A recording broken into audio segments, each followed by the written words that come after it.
Sigmund Freud is widely known for his psychoanalytic approach. He's associated with padded couches, dream analysis, and aloof psychiatrists obsessed with sex.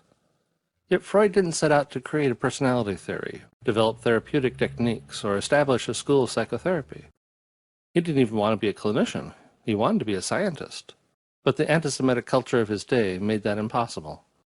Jews could mostly work and live freely in Vienna, but not in high-prestige jobs. After being repeatedly rejected for academic positions, Freud began a medical practice specializing in neurology. In the late 1800s, science was focused on identifying invisible structures. Chemicals were defined in terms of elements, atomic weights were charted, and magnetic and electric forces were delineated.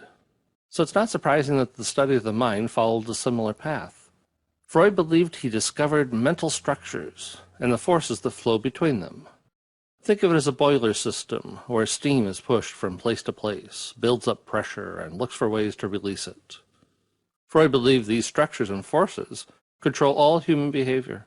People don't have free will or choice. Behavior is the result of unseen, unlearned, and unconscious processes. Freud proposed three structures: the id, ego, and superego. The id is the earliest and most basic component of personality. At birth, a baby is only an id. A baby has wants and needs but can't express them in words. In Freud's system, anything that can't be verbalized is unconscious. When the id wants something, it wants it immediately. It works on the pleasure principle. Whatever gives pleasure is good. And since it can't consciously express itself, the id generates an image of the object it desires. But it cannot satisfy its needs itself. The id is completely unconscious and needs the ego to deal with reality. The ego is Freud's second structure. It operates on the reality principle. What is real is good. Together, the ego and id form a yin-yang relationship. The id generates psychic energy, called libido, and creates an image of what it wants. The ego regulates the energy and searches reality for something that will satisfy the id. Although the two processes complement each other, it's an inexact match. The ego can't always find what the id wants, so it tries to substitute. Think of a crying baby and you're trying to make it stop crying. Is this what you want? You ask. Is this what you want? Life would be much easier if the id could talk. As it learns right from wrong, the ego creates a third mental component, the superego. Like the id, the superego can't distinguish imagined from real, and consequently it punishes you equally for a bad idea or for a bad action. Composed of the conscience, what you should not do, and the ego ideal, what you should do, the superego is in direct opposition to the id, what you want to do. The conflict produced by the fighting of the id and superego is called anxiety. For Freud, human behavior is a function of the ego mediating between the forces of the id and superego. Psychoanalysis is the analysis of the psyche, the mind. The goal is to identify how your inner structures relate to each other. This isn't something you can do yourself. You need a trained analyst to guide you through the process. The assumption is that only Freud was able to do this on his own. You lie on a couch, sort of a leather chaise lounge, and say anything that comes into your mind. No guidance is given, so this is free association. You're free to say whatever is in your conscious. This is thought to give voice to the id, which is totally unconscious, and to the portion of the superego that is unconscious. But it's a difficult process. The ego doesn't want to release the information. It wants to avoid anxiety. So the ego puts up resistance.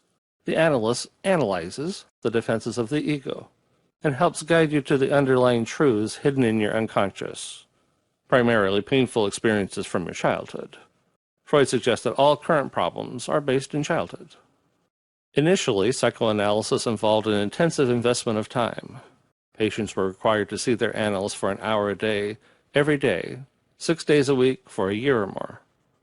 Following this intensive analysis, psychoanalytic psychotherapy involved a weekly, hour-long session for as long as needed, usually years.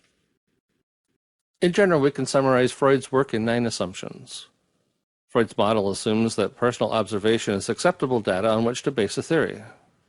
He assumes that he is competent to analyze his own dreams and inner psychic structures, but that others are not able to do so. Supposedly, most of the mind, including Freud's, is unconscious. Yet Freud assumes he was able to discover that it exists and how it works. Freud assumes there are internal mental structures that cannot be proven. He assumes a theory can contain intervening variables and should not be restricted or reduced to observable, measurable units. He assumes that psychological concepts, such as the Oedipus complex, can be derived from myths. He assumes that people do not have a free choice, but everything is determined. He assumes that personality develops over time, but can be changed, although it's a slow process. Freud assumes that mental processes are physiologically based. This applies to personality and to psychosexual stages of development. In today's terms, Freud grew up in a dysfunctional family, experimented with cocaine, and died as a result of euthanasia. He was an intelligently gifted overachiever who terminated even long-term relationships when his authority was challenged. He had a quick wit, worked hard, and was an exceptionally good writer. He was moody, ultra-introspective, and held extremely negative views toward sex.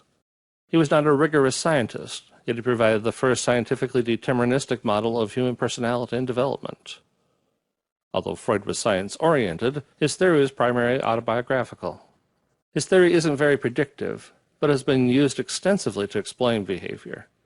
Although his theory of personality has been largely replaced or discounted, it would be difficult to imagine a history of psychology or a discussion of personality without the mention of Sigmund Freud.